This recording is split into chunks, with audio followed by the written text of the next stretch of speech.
Enjoy!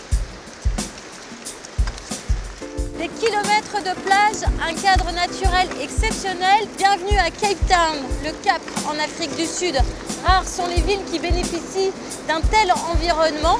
Mais c'est pas tant pour son cadre que je suis venue ici, mais plus pour y dénicher les tendances et les mouvements émergents. Car on dit que Cape Town est la ville créative d'Afrique du Sud, une ville qui cette année est plus que jamais sous les feux des projecteurs, puisqu'elle a été désignée World Design Capital en 2014. N'est-ce pas, Joey? Let's go!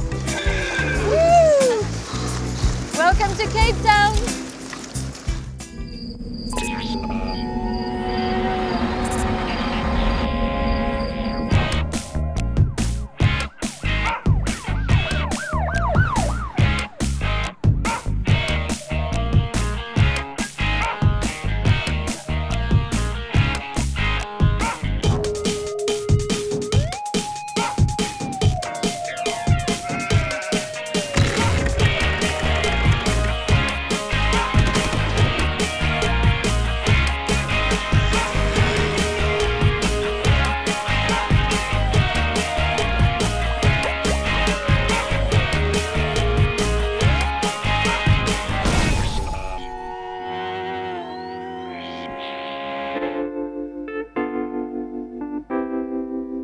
Ville la plus australe du continent africain, Cape Town, c'est la deuxième ville du pays après Johannesburg. Baptisée en référence au Cap de Bonne-Espérance, c'est la ville-mère d'Afrique du Sud, là où ont débarqué les premiers colons. Aujourd'hui encore, on dit d'elle que c'est la ville la plus européenne d'Afrique, où l'on vient profiter du soleil pour y tourner une pub ou un film. C'est la première destination touristique du pays, plage, sport de glisse, paysages sublimes. Cape Town, c'est aussi Table Mountain, la 7e merveille naturelle du monde. Mais derrière la carte postale, qu'en est-il de cette ville qui a vu Nelson Mandela sortir de prison en 1990 ?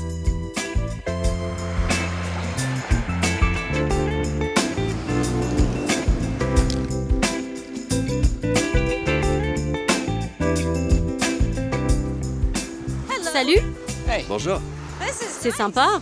Merci. C'est un projet pour World Design Capital. Ça s'appelle The Secret Love Project. C'est dingue de faire ça au milieu de la rue.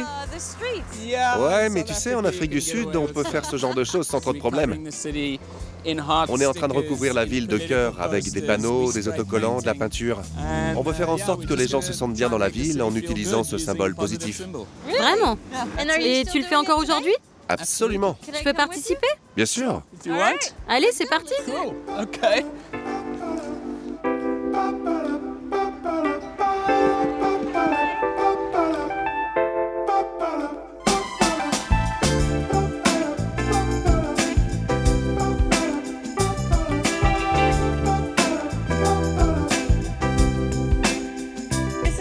C'est vraiment un truc de fille. Oui, je sais. Et t'es un mec? C'est quoi cette histoire? C'est pas facile d'être un dur et de coller des cœurs partout dans la ville. Un cœur, ça peut paraître ringard, et tu peux le percevoir comme ça, mais parfois, ça ne l'est pas. En tout cas, le message principal ne l'est certainement pas. Si le Cap a été nommé World Design Capital, c'est pour sa capacité à inventer de nouvelles façons de vivre. Et il y a de quoi faire, notamment dans les townships, ces quartiers périphériques où, historiquement, le régime d'apartheid a déplacé et contraint à s'installer les Sud-Africains noirs et colored, les métis. Aujourd'hui encore, la ségrégation spatiale est toujours la même et les populations s'entassent dans des logements informels faute de place. Pourtant, depuis 1994, plus de 3 millions de maisons ont été construites, mais ça ne suffit pas. Il faudrait l'équivalent de 10 000 terrains de rugby pour loger tout le monde. Direction Hangberg, une commune à une vingtaine de kilomètres du centre du Cap, où vivent une communauté Khoisan qui, en attente de logements décents promis par les autorités, a été relogée dans des shacks, des baraques en tôle. Mais un des leurs, Roma, a refusé d'être déplacé dans une de ces boîtes à sardines. Je suis né près de la mer. Puis j'ai vécu et grandi un peu plus haut, au pied de cette montagne, juste là, dans le creux.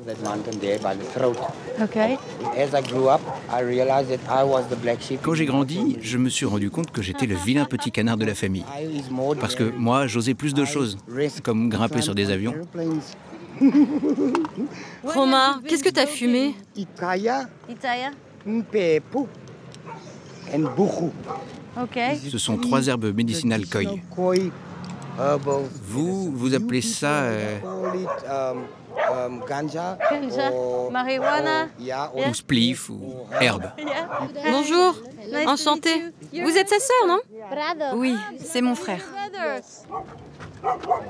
Tu as peur de t'approcher? Je peux pas aller là-dedans, ça me donne la chair de poule. Ça, c'est le shack où t'as refusé d'habiter. Oui, ils voulaient me mettre là-bas. Et si tu fais un pas de plus, il se passe quoi? Ça me rend nerveux. Je me sens trop mal quand je vais là-bas. Je veux pas y aller, s'il te plaît. Ok. All right, I'll see you. On se voit plus tard. Hello, can I Bonjour, est-ce que je peux rentrer?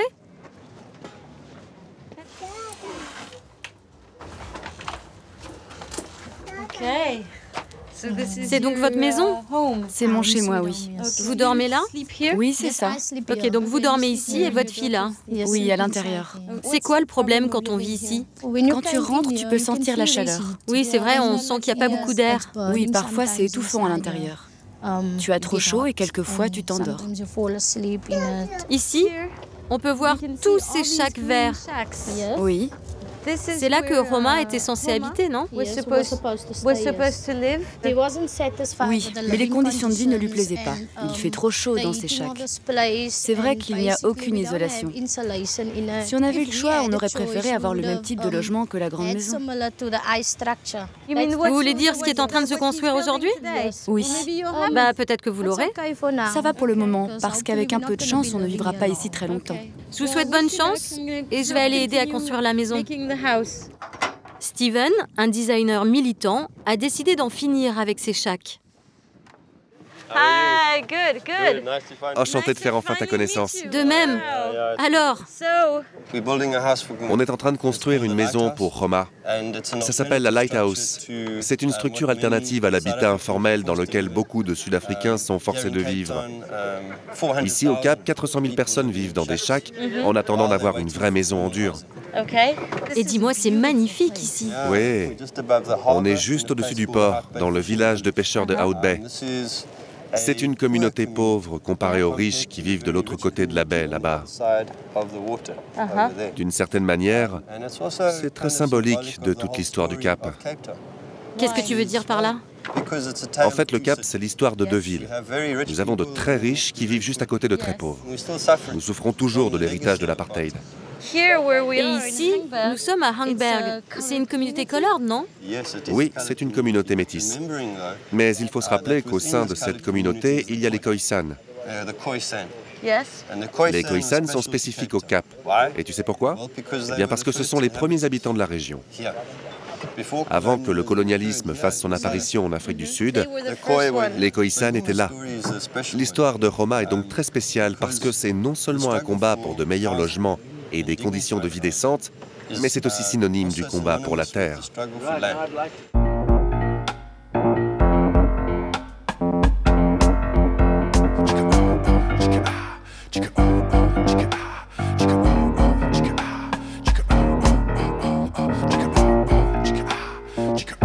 Donc si j'ai bien compris, aujourd'hui, vous construisez ce tout premier prototype en attendant la construction de logements en dur. C'est ça. Par contre, il n'y a pas mieux qu'une maison en briques et en ciment. Point barre. Mais nous ne sommes pas sûrs que ça arrivera, ni quand ça arrivera. On verra. Le problème, c'est que pendant que les gens attendent une maison, on les enferme implicitement et sans le vouloir dans des cycles de misère et de dépression. Et ce que je veux dire par là, ce sont les inondations saisonnières et les incendies énormes qui détruisent beaucoup de vies.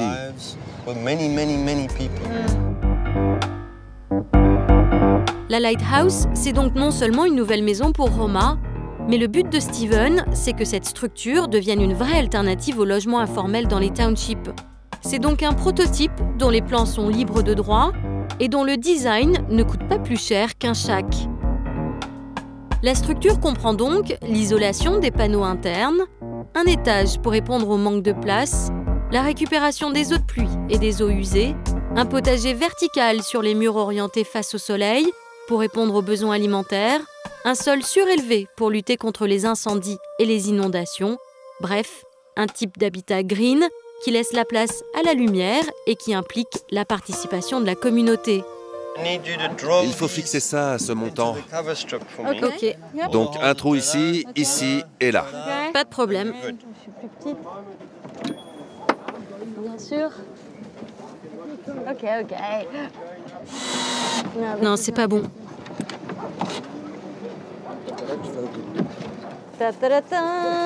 Et voilà Andrew à la rescousse. Ça, je peux le faire.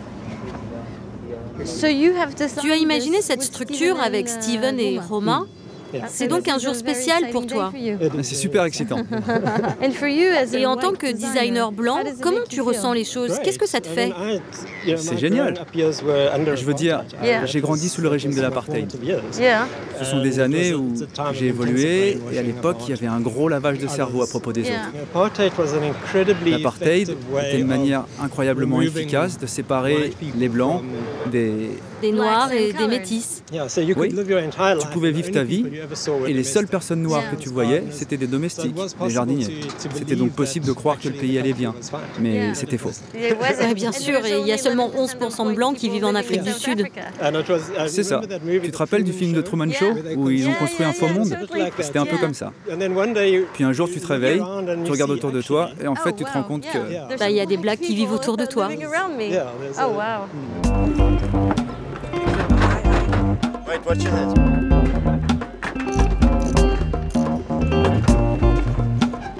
So where's the... Voilà, merci.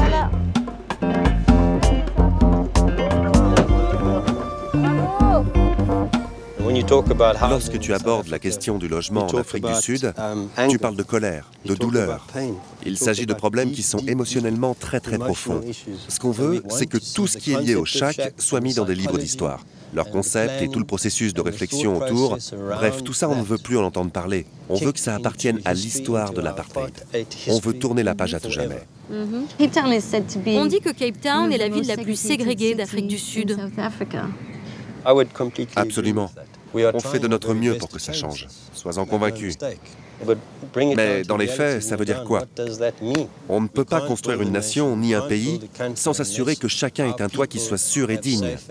Et tout commence par un chez-soi. On va voir Romain maintenant? Ouais? Allez, on y va.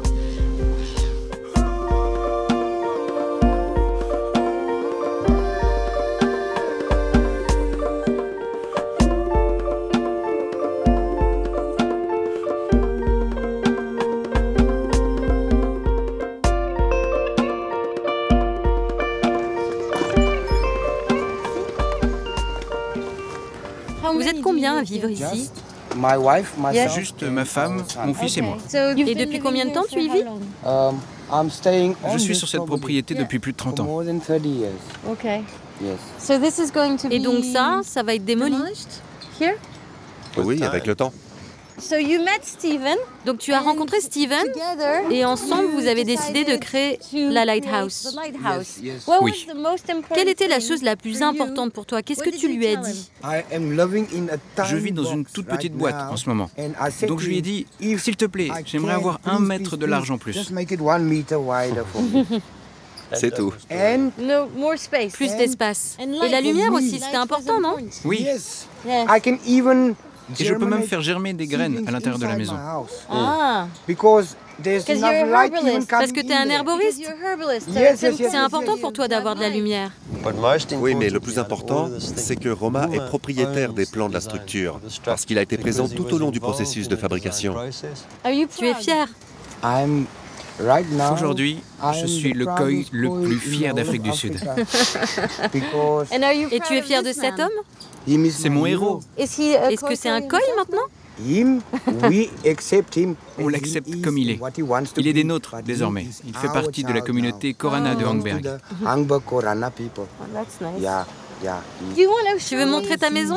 Tu veux voir à l'intérieur? Oui, s'il te plaît, montre-moi. Viens.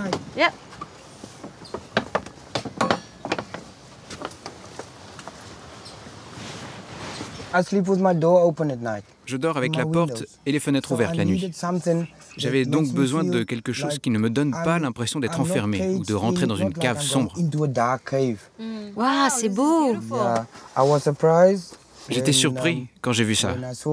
Et j'ai pensé, waouh, ces personnes se soucient vraiment de moi. Qu'est-ce que ça t'a fait quand t'as vu Andrew et Steven et qu'ils t'ont proposé de t'aider à construire une nouvelle maison? Je me suis battu pour mon pays et notre liberté. Maintenant que je prends ma retraite, on dirait que quelque chose de bien m'arrive. On se sent plus qu'honoré. Ah ouais, carrément.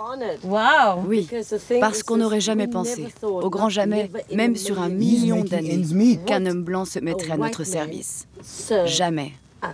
Ça ne pouvait pas arriver. C'est donc une sorte de réconciliation. Je pense que c'est un grand pas en avant que Steven vient de faire. Et je suis persuadée que beaucoup de Blancs ressentent la même chose. Mais ils ne sont jamais venus vers les Khoi pour nous dédommager. Steven a initié quelque chose et c'est un gigantesque honneur qu'il nous vienne en aide. Wow. Merci. Je n'aurais jamais cru ça possible, Steven, mais ça l'est. Oui, mais je refuse cette notion de... cette présomption et cette arrogance des Sud-Africains blancs qui viennent dans les communautés pauvres pour présenter la solution. Mais on n'est pas en train de parler de ça. Hein? Je sais bien.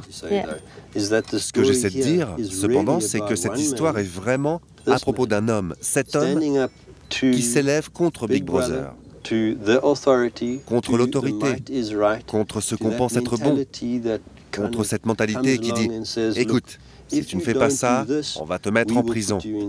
C'est le cœur du problème dans ce pays. Ce que nous avons besoin de faire, c'est d'avoir le courage et le cran d'affronter cette mentalité. Et c'est précisément l'histoire de Roma. Et sa femme. Et sa femme, Fiona, princesse Fiona, qui ont résisté et ont représenté leur peuple. Vous allez me faire pleurer. Et quand tu reconstruis la maison de quelqu'un, pour moi, personnellement, c'est vraiment quelque chose de fantastique. Dites-moi, c'est vraiment une histoire d'amour. Oui, tout à fait.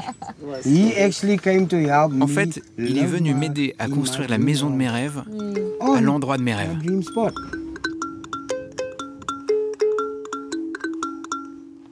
Nsida, ngera, nchwa-chwa, nchwa-chwa, nsida, ngera, nchwa-chwa, nchwa-chwa, nsida, ngera, nchwa-chwa, nchwa-chwa.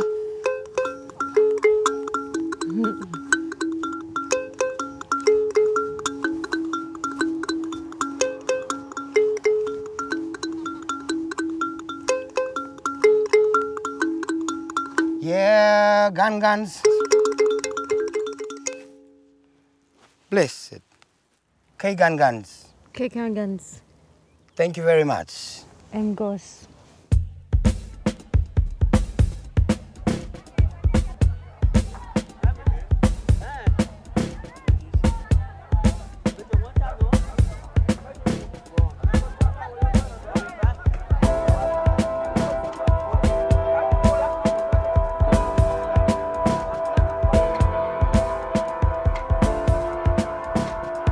Alors aujourd'hui, je suis à Khayelitsha. C'est le deuxième plus grand township d'Afrique du Sud après Soweto à Johannesburg.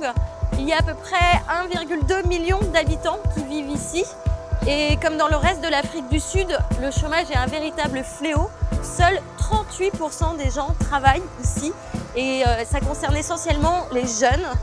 Et la raison pour laquelle je voulais venir, c'est que dans ce contexte de pauvreté, d'insécurité alimentaire, de gangs, de violence et de chômage évidemment, émerge tout un tas de jeunes entrepreneurs qui ont réussi à monter leur business 100% made in township.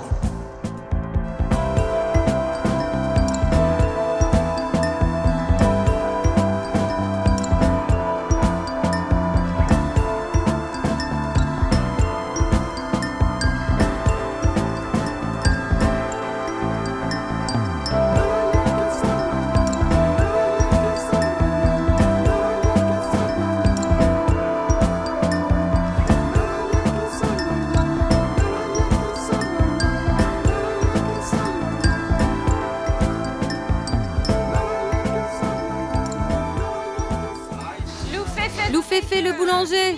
Salut. Enchanté. Enchanté. Ici, on fait comme ça et comme ça. C'est une manière africaine. De saluer. Molo. Tac, Molo. tac. Molo. Ça veut dire bonjour. Et alors, la spécialité de Lou Féfé, c'est de faire des sandwichs aux épinards. Okay, let me actually Laisse-moi te donner une Charlotte. The mob cap. Ah, je vais être jolie avec ça, tiens. Wouhou. I look ridiculous. J'ai l'air ridicule, non? Non. Non. Donc ta spécialité, C'est d'incorporer des épinards dans les produits de tous les jours. Voici le pain aux olives, miel et épinards. ok. C'est du bon pain, bio et nourrissant. C'est quoi ton truc avec les épinards? Je pourrais parler épinards toute la journée. C'est un vrai cadeau pour nous parce que ça pousse partout.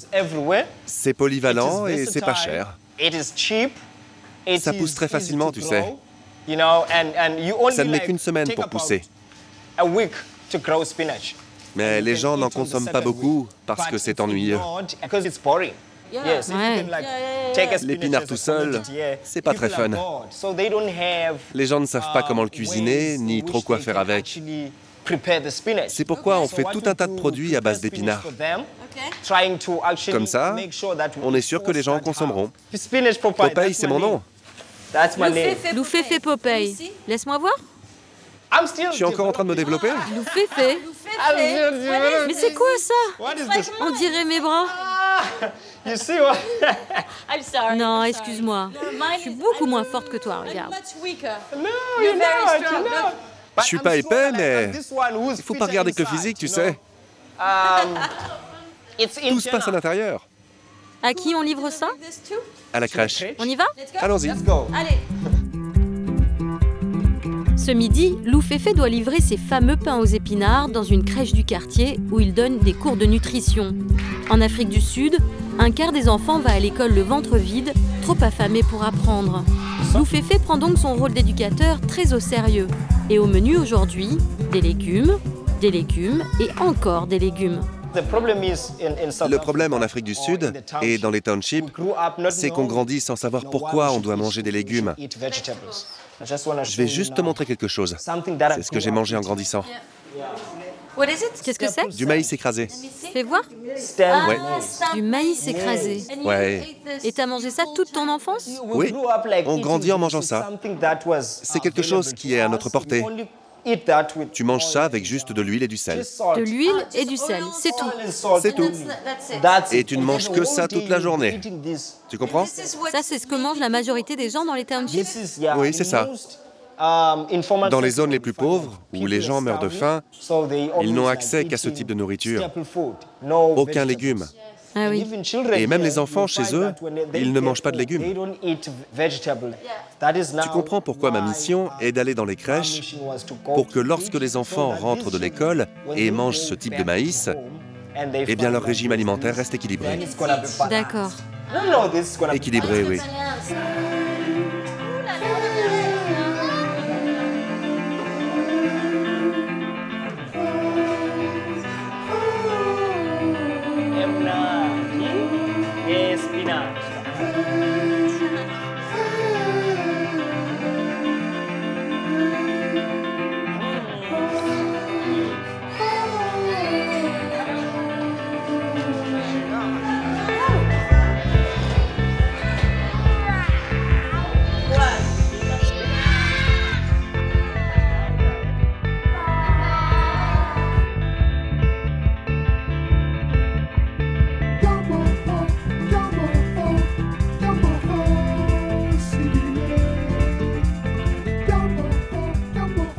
Voici la serre, le jardin bio. C'est ce qui t'a inspiré pour faire ton pain? Bien sûr, tout a commencé ici. C'est beau. Mais les épinards ne sont pas dans la terre, ils sont dans ces sacs. C'est plus simple de contrôler la terre quand ils sont dans ces sacs que dans le sol autour de nous. C'est une nouvelle manière innovante de planter. Et comment tu as découvert cet endroit? J'ai commencé par faire du bénévolat. C'est à ce moment que j'ai commencé à connaître et à aimer les épinards. Pour moi, c'était quelque chose de miraculeux. Si tu en plantes aujourd'hui, dans 8 jours, tu auras des épinards à manger. Donc pour moi, La solution était là. J'ai regardé autour de moi et je me suis dit, c'est ça la solution à la pauvreté. C'est ça la solution à la pénurie de nourriture. Si c'est miraculeux, pourquoi est-ce qu'il n'y en a pas plus? Les gens n'ont pas de terre. Et ils ne sont pas assez éduqués pour comprendre qu'il faut faire pousser sa propre nourriture. C'est la raison pour laquelle je m'investis et je les éduque. Oui, tu es très au fait de tout ça. Tu es cuisinier, boulanger, jardinier. T'es pas juste un boulanger. Tu es très éduqué. Et tu es tellement passionné. Où est-ce que tu as appris tout ça? J'ai étudié l'alimentation et la nutrition à l'Université technologique de la péninsule du Cap. C'est très rare parce que dans les townships, peu de jeunes vont à l'université. Je veux pas être comme tous les habitants des townships. J'avais envie de changer mon style de vie. Et l'éducation, c'est la clé, tu comprends? Ouais.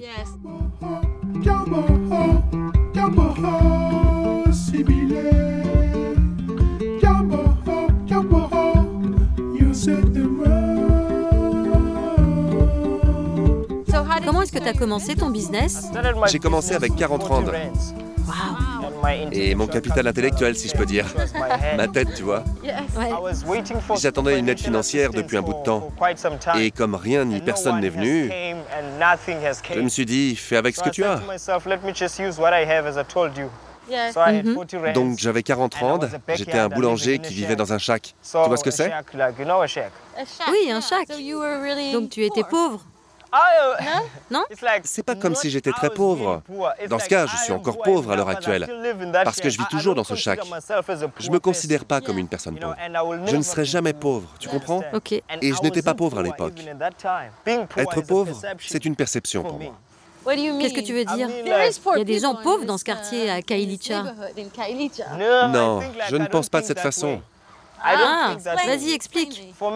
Pour moi, tu es pauvre quand tu te penses pauvre. Ouais. Je me considère comme quelqu'un de riche. Oui. Tu comprends? Grâce à ce que je fais. Ça, c'est un shack. Oui, un shack. Donc tu vivais dans un shack comme ça? Oui, et je vis toujours dans un shack comme ça, mais un 2 pièces. Ok. Donc je me suis dit, ok, maintenant c'est... Soit tu ne fais rien, soit tu fais quelque chose de ta vie. Si tu restes assis à attendre que les autres viennent te dire que tu es pauvre, ou si tu pleurniches et que tu te dis « Oh, regardez-moi », alors dans ce cas, tu es pauvre. Mais moi, je suis un entrepreneur. Je suis dans mon époque, je travaille, je suis un professionnel.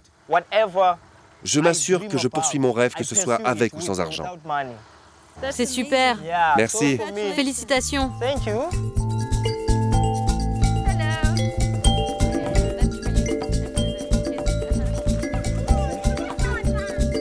Cet après-midi, Lou Féfé me présente Mzou, un styliste tout aussi ambitieux et talentueux qui travaille chez lui à Khayelitsha.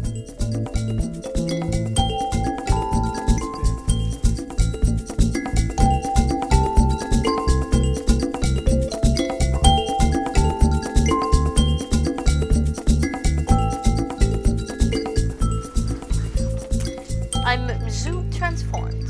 Wow. Le plus looké des boulangers. Swagger Diaries, c'est ta marque? Et ouais, c'est ça. Ouais. Est-ce que tu peux m'expliquer ce qu'est le swag? Je dis souvent que le swag, c'est le fait d'être sûr de soi, d'être qui tu es vraiment, d'être différent. Il s'agit de ne pas suivre la masse, c'est choisir d'être soi-même, d'avoir son propre style, d'avoir sa propre identité. Donc tu as participé à une compétition Kickstarter et t'as gagné. J'ai gagné 50 000 rands pour démarrer mon business. Je n'ai jamais eu de formation. Tout ça, là, ce que tu portes, c'est juste De l'innovation. du talent pur. Du talent, l'état pur. J'adore. Mais tu n'as pas de magasin. C'est juste du bouche à oreille. N'est-ce pas? D'ordinaire, les gens sont satisfaits avec mes collections. Ils viennent uniquement sur recommandation. Vous êtes deux figures importantes d'entrepreneurs à Khayelitsha. Tu as été repéré par Forbes en tant que l'un des 30... Moins de 30. Moins de 30 ans Jeune entrepreneur en Afrique du Sud. en Afrique. Ah, en Afrique, pas seulement en Afrique du Sud, en Afrique. Oui. Ok. Oui, c'était un gros truc pour moi. Je veux dire, de passer d'un Shaq à Forbes, tu imagines? On fait partie d'une nouvelle génération d'entrepreneurs prêtes à mourir pour ce qu'elle fait. Tu comprends? Wow. C'est super fort.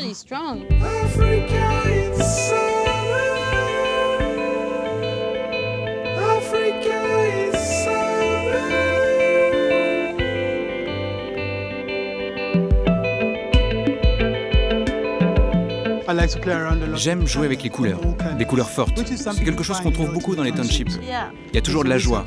La couleur, pour moi, c'est synonyme de positivité et d'espoir. C'est quoi ton rêve?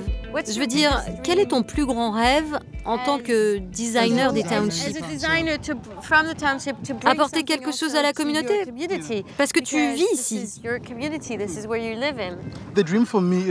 Mon rêve, c'est d'ouvrir un endroit dans les townships où l'on pourra apprendre la mode, à prendre soin de soi et comment rester éloigné de toutes les activités négatives qui se passent dans le coin. Parce qu'il se passe beaucoup de choses par ici. Surtout pour les filles. Exactement. J'ai entendu cette statistique qui dit qu'une fille a plus de probabilité de se faire violer que d'aller à l'école en Afrique du Sud. C'est la réalité ici. C'est triste, mais c'est notre réalité. C'est l'une des choses que l'on veut combattre. Et c'est ce qu'on fait. On donne de l'espoir, mais aussi on permet de voir les choses sous un autre jour. Salut, toi. Et maintenant, c'est Mezou qui va jouer.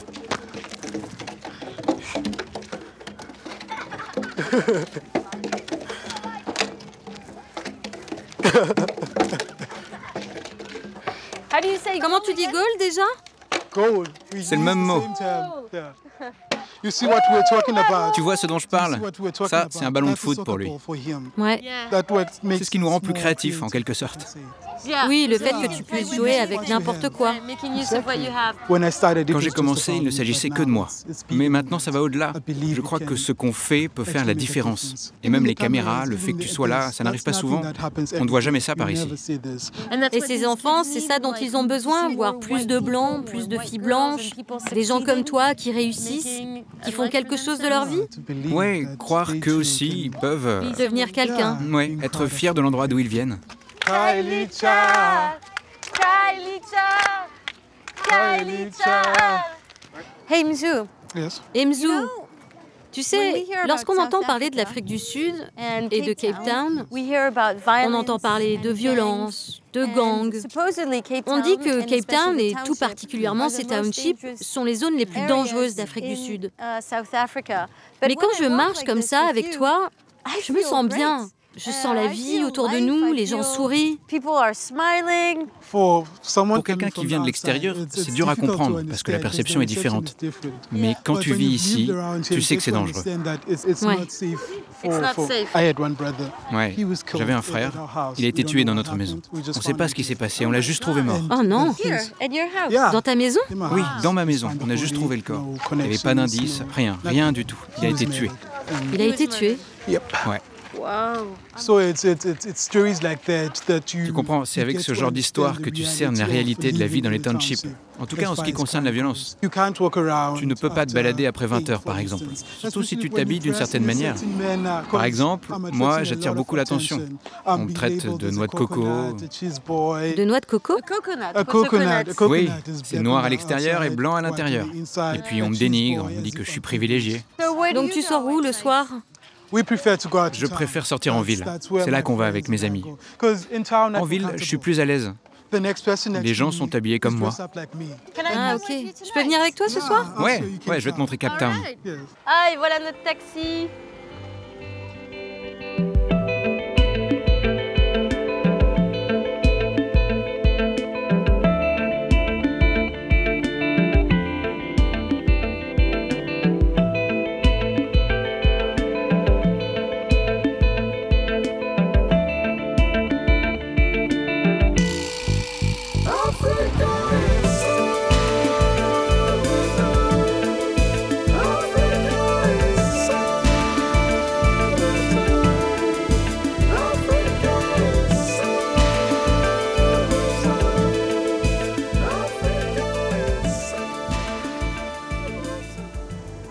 jezelf Koen roept, verstaan Ossie.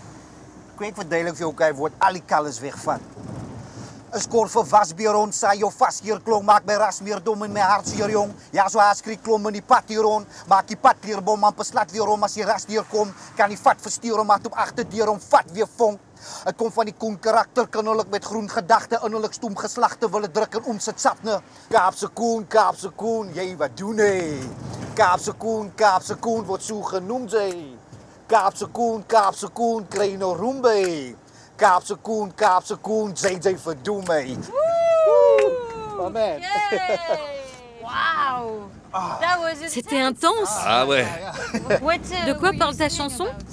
La chanson s'appelle Capsacoons. Ah oui, Capsacoons, j'ai compris. Ouais, ça veut dire les nègres du Cap. Ça fait référence aux esclaves qui, à l'époque, avaient un jour de repos le 2 janvier pour sortir et faire la fête. Donc ils allaient dans les rues, déguisés, les visages peints, et ils agissaient comme des clowns noirs. Et aujourd'hui encore, ils veulent être appelés comme ça. T'es pas un nègre, t'es une personne de couleur marron, un être humain marron. Tu veux dire métis? Ouais, c'est ce dont je parle. Mais je préfère dire marron que métis. C'est une couleur bien identifiée. Ouais, c'est une vraie couleur, il n'y a pas d'ambiguïté, tu vois. Comment tu peux être fier d'être appelé métis? Il n'y a pas de substance, pas de virilité, pas de force dans ce terme métis. Mais il y a de la fierté dans un mot comme marron, tu comprends? T'es un artiste professionnel? Oui, c'est ça. Il n'y a pas de plan B. Avec mon rap, je peux être la voix de ceux qu'on n'entend jamais. Je peux représenter les personnes de couleur marron, raconter leur quotidien. C'est important d'utiliser le hip-hop dans ce sens. Parce que c'est ça le rôle du hip-hop. Et puis les gens ne veulent pas entendre parler de l'histoire. Ils ne veulent pas se détacher de cette mentalité esclavagiste dans laquelle le système les a enfermés. Tu comprends? Vraiment? C'est ce que je constate au quotidien. Je ne sais pas ce qu'est la mentalité d'esclave. Qu'est-ce que c'est?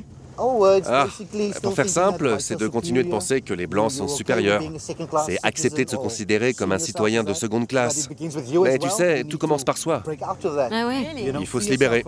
20 ans après la fin de l'apartheid et la sortie de prison de Mandela, il y a toujours cette mentalité d'esclave? Rien n'a changé. Vraiment? Rien n'a changé, c'est toujours pareil. Donc qu'est-ce que tu racontes aux gamins dans tes chansons? Sois fier de ton père qui se lève à 5 h du matin, qui va bosser pour mettre de la nourriture sur la table. De ta mère qui se lève, peu importe l'heure, pour aller travailler ou juste pour faire tourner la maison. Tu comprends? Je m'appelle Alex en fait. Ah, Jack. Enchanté. Et je te présente Mzou. Salut, enchanté. Ravi de faire ta connaissance.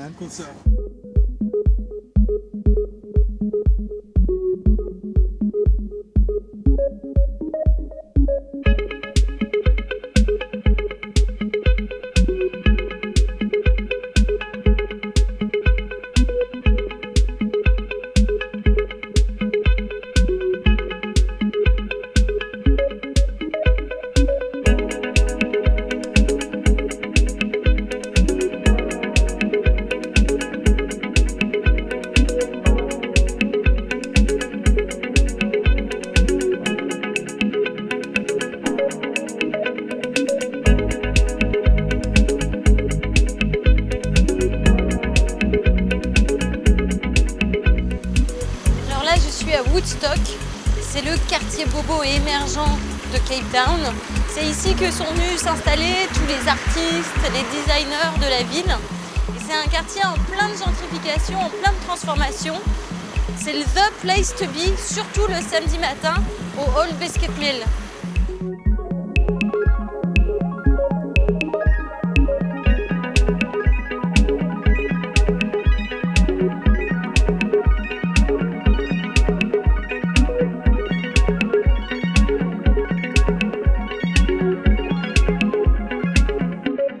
Cameron. Yes. Nice to meet you. Enchanté. Enchanté. À Woodstock? À Woodstock.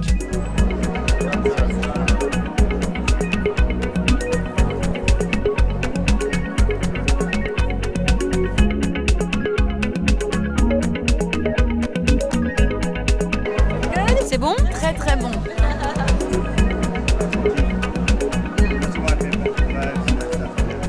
Oh my God, it's just amazing. C'est dingue ce marché, c'est comme si j'étais à New York ou à Londres, ou encore Melbourne, qui est une ville très branchée cuisine. Absolument. Je suis vraiment épatée par la quantité et la diversité des produits qu'on trouve ici. N'est-ce pas? Et ça tourne pas mal. Il y a toujours de nouveaux produits qui rentrent. Et au niveau local, on a des commerçants qui font de très belles choses. Bon, si ça, c'est pas le Cape Town riche, le Cape Town privilégié. Oh, regarde ça, comme c'est magnifique. Allons-y pour du vin bio de la région. C'est quand même la région des vignobles. Bienvenue au Cap. Je suis vraiment scotchée par ce que vous avez fait ici. En quoi, 7 ans? Depuis 2006. Et le plus fou, c'est que Woodstock était un quartier où personne ne venait avant. C'était considéré comme étant assez dangereux de jour comme de nuit. Quand on a commencé à démarcher les marchands, la plupart nous disaient « Non mais vous êtes fous, vous ne pouvez pas ouvrir un marché à Woodstock ». Ouais, j'imagine. Les gens ont vraiment dû se dire « Mais qu'est-ce qu'ils font? Ils sont dingues !» Exactement. Et ce que j'ai particulièrement apprécié en lançant ce marché, c'est que ça a donné un sentiment d'aventure pour tous ceux qui venaient le samedi matin faire leurs courses. Ils venaient explorer ce quartier où ils ne mettaient jamais les pieds. Et depuis, ça a cartonné et comme tu peux le voir, ça draine beaucoup de monde. C'est super. Et c'est fou parce que je me sens vraiment pas en Afrique ici. C'est vrai. J'aimerais que tu goûtes une spécialité locale, le curry du Cap. Ah ouais? Ouais.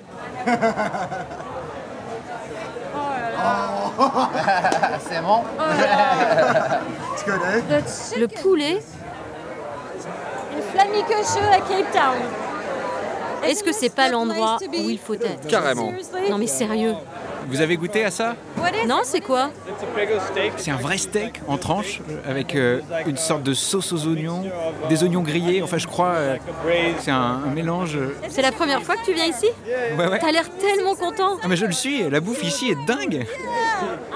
Je vais te faire goûter quelque chose que tu ne connais pas. Allez, c'est quoi? Une courge amère ou melon amer.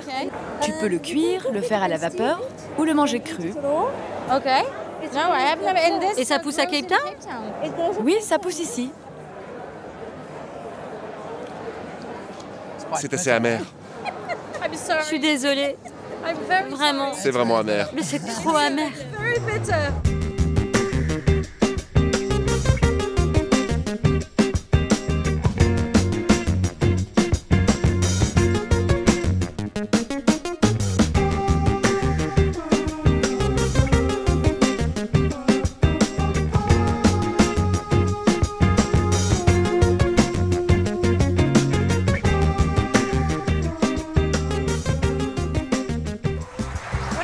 C'est vraiment un quartier cool. J'adore ce type de bâtiment. On se croirait à Brooklyn. Carrément. Woodstock a beaucoup changé ces dernières années. Ça s'est beaucoup développé. De nouveaux îlots ont émergé un peu partout. Des créatifs sont venus s'y installer. D'anciens entrepôts ont été remis à neuf. C'est comme si le quartier s'était payé un vrai lifting. Ah ouais? C'est aussi un quartier très mixte, non? Un des rares quartiers de Cape Town à être aussi mélangé. Absolument. Woodstock a toujours été très mixte, et ce depuis des centaines d'années. Tu veux m'expliquer les raisons pour lesquelles ce quartier a tant changé? Il y en a plusieurs. Mais je dirais que la principale, c'est qu'on est tout près du centre-ville. D'autre part, il y a beaucoup de beaux bâtiments avec beaucoup d'espace. Et ça a attiré des artistes parce que ces loyers étaient pas chers. Puis les entreprises ont suivi. Dans ce quartier qui, soyons francs, est encore assez pauvre, il suffit de regarder autour de nous, et qui n'est pas 100% sûr. C'est vrai. Je ne traînerai pas ici la nuit. Non. Mais ça progresse dans le bon sens. Absolument. C'est déjà beaucoup mieux qu'avant. Oui, tout à fait. Il y a encore quelques années, les gens ne se baladaient pas comme ça dans la rue. C'est très positif ce qui se passe ici. Tu étais donc assez courageux quand tu es venu installer ton marché ici. Courageux, fou, je ne sais pas trop ce qu'on était. Juste complètement... Je dirais très optimiste. Ouais. C'est vrai que le fait de sortir les gens de leur zone de confort et réussir à changer leur mentalité permet au quartier de grandir, d'évoluer et de changer de manière positive. Non mais... C'est fou. C'est quoi ce vent? C'est comme si on devait remonter un courant. C'est fou! Alors là, c'est le Woodstock Exchange. Waouh, c'est super cool. C'est l'épicentre de la créativité à Woodstock. En gros, ce bâtiment a été converti en un espace créatif. En bas, tu as des boutiques avec des jeunes designers, des stylistes avec des chaussures, des sacs et des galeries d'art aussi. J'adore. C'est un vrai paradis pour hipsters. Complètement. Non mais vraiment, les hipsters du monde entier vont venir ici. Oui. Si c'est pas déjà fait. En fait, j'ai un restaurant ici. Ça s'appelle Supérette. Je voudrais t'y emmener et t'offrir un verre. Je suis française, on ne dit jamais non à un verre de vin. Alors allons-y.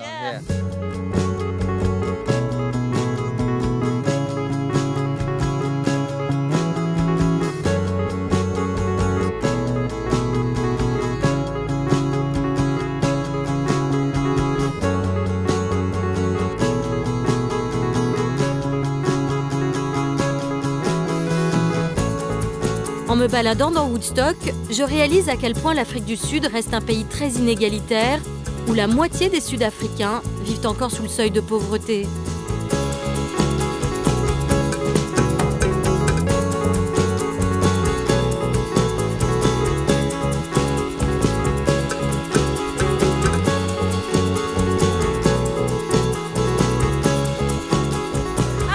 Salut les gars! Salut! Hi, Kate. Enchantée. Lovely to meet you.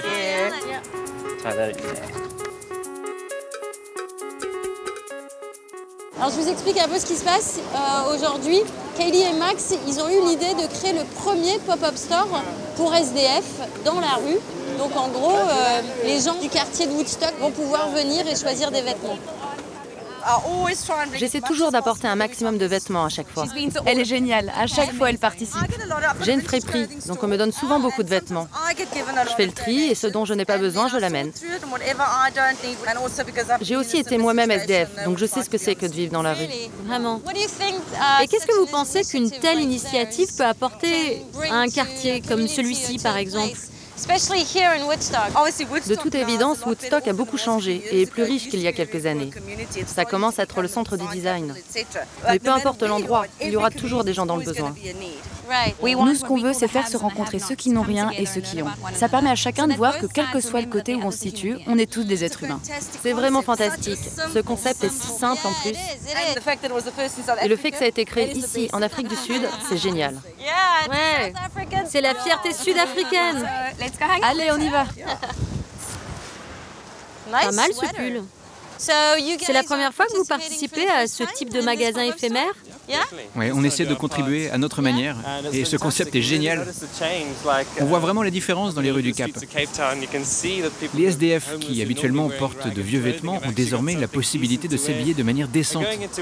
C'est bientôt l'hiver, donc j'espère qu'ils vont pouvoir trouver des vêtements chauds. J'ai fouillé dans mes affaires à la recherche de chemises et de pulls et j'espère que certains trouveront leur bonheur dans ce que j'ai amené. Ici, on sent qu'il y a un vrai besoin d'apporter quelque chose à la communauté. Absolument, c'est très sud-africain.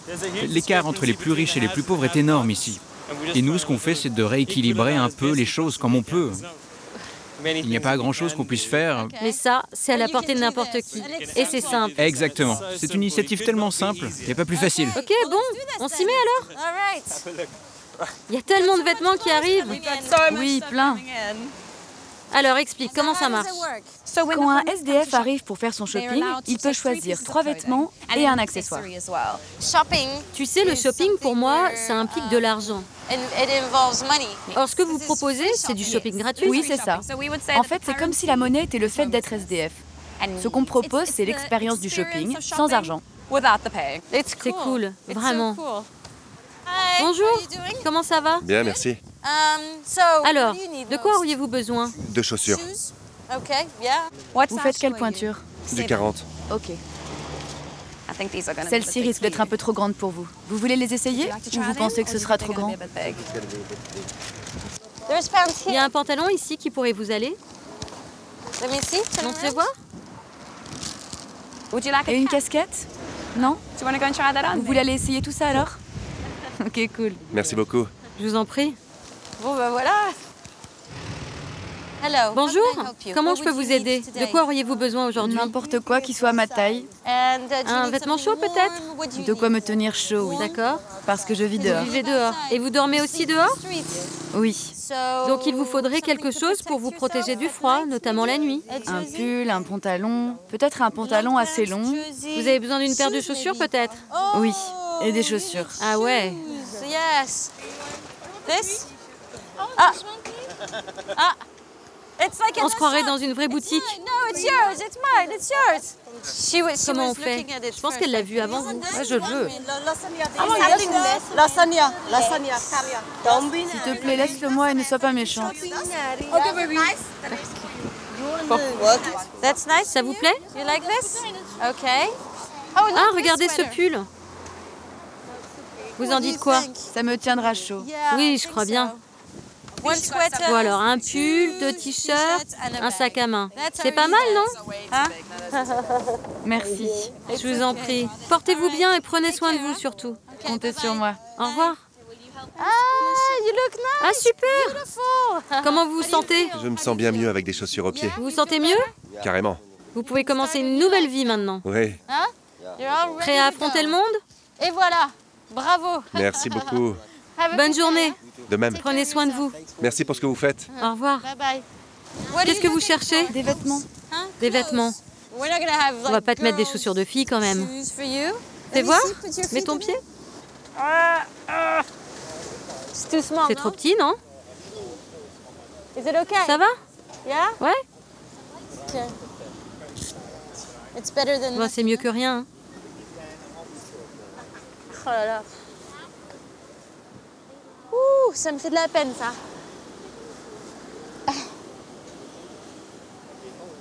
Je vais t'aider. What's your name? Tu t'appelles comment? Tashi. What's your name? Tashi. Tashi? Ok, bon, alors lui, ça a l'air de lui aller. Ouh. Il est content maintenant. Il est content de ses chaussures. Regarde-le. Je peux pas le contrôler. Hein. It's me, C'est moi should qui be devrais vous comforting you réconforter. and it's you. T'inquiète pas. It makes me Ça me touche tellement. Mais oui, on est ému des fois. Yeah. C'est ça la vie. C'est notre quotidien. Yeah. Et si tu rends quelqu'un heureux, eh bien, tu sais que ce que tu fais est bien. How about you? Et vous, comment ça va? How you Comment vous gérez? Ça va. Je fais ce que je peux. J'avance. Yeah. Ouais. C'est ce que je fais tous les jours. You don't have Vous a travaillez? Non. job? No. Not at the moment. Pas pour l'instant. Avant, j'étais infirmière. Oh, wow. What Et happened? qu'est-ce qui vous est arrivé? Eh bien, une nuit, alors que je dormais dans la rue, Ouais. une nuit, on nous a dépouillés. Oh. Ils étaient 3 mecs. Et A knife? Ils avaient un couteau? oui, je ne le savais pas, mais un des 3 m'a poignardé. Mais non. Oh, horrible. C'est horrible. Donc, j'ai été opérée de la main. Et voilà le résultat. Vous n'arrivez plus à bouger la main. Non, elle reste comme ça. Et vous appelez comment? Vanessa. Nice to meet you. Enchantée. I'm Alex. I'm Alex. Okay. I'm here to Je help suis là out, pour huh? aider. Should we try this? And a t-shirt. Let me see. You think it's big? Take care, huh?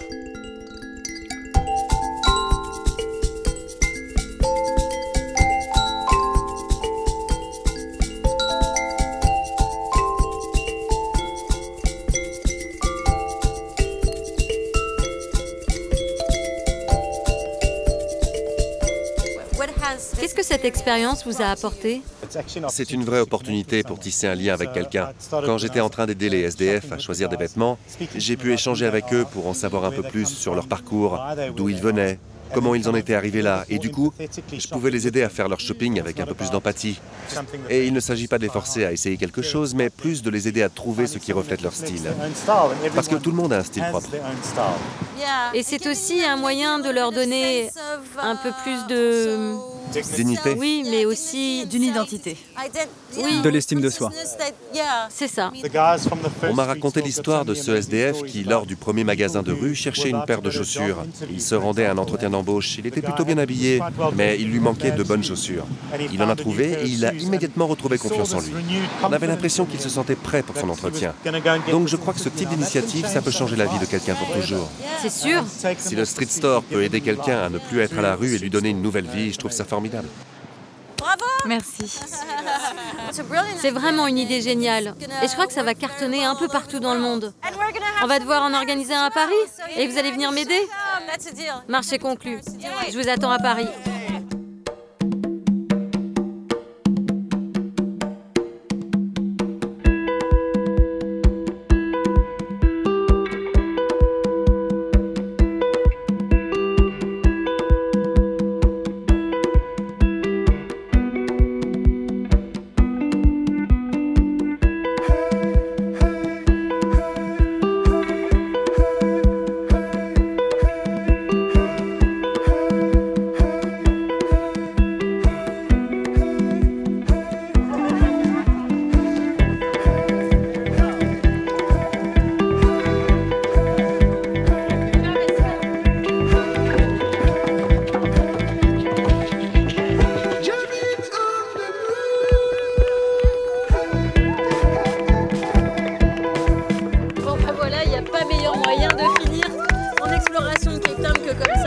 À la prochaine. Ciao.